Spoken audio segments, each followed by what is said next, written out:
What's going on, guys? It's Jake here, and today I'm going to turn your world upside down.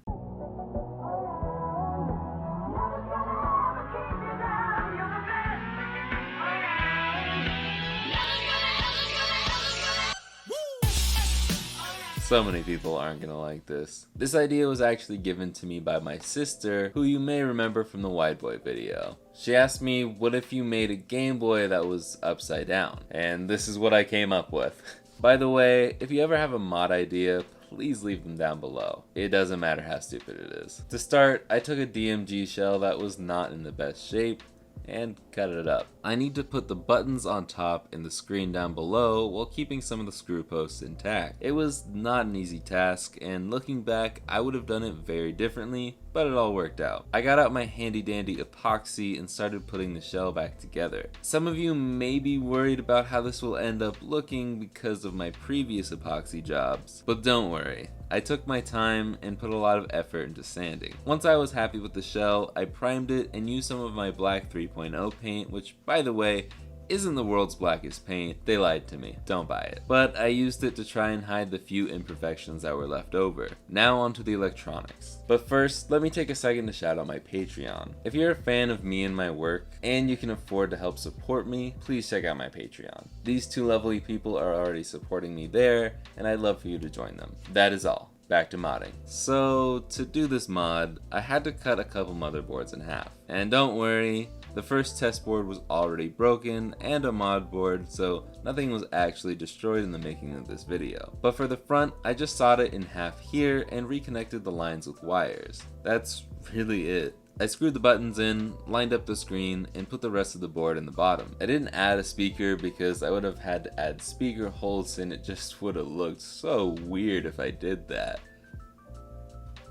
Anyway, so since there were only two main screw posts left, I put the last two screws in and boom, we're done here. So this is it. First of all, proper overhead camera rig now, but let's just turn this bad boy on. Yeah, there's still a few imperfections, but it's the best I could do. This fully works.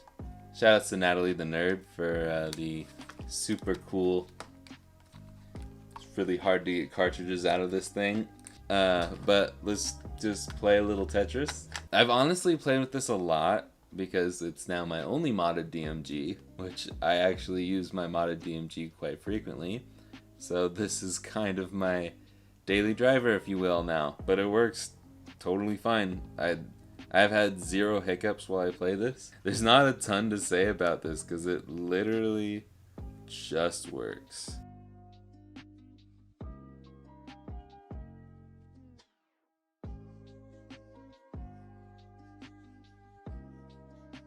I really don't have much to say.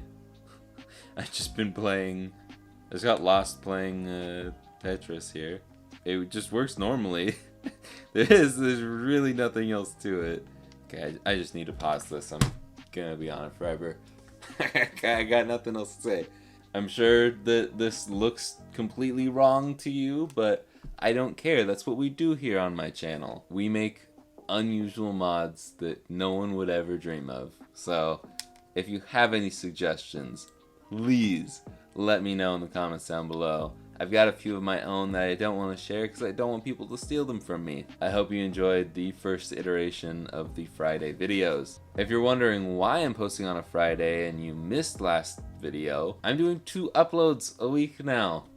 Mondays, doing mod Mondays, just doing simple mod videos, and Fridays will be the bigger projects like this one here. But if you guys did enjoy, please listen to Brittany. If you're new here, hit that subscribe button. Only 1% of my viewers are actually subscribed. I think that's gonna do it for this video, so I will see you guys in the next one. Later, guys.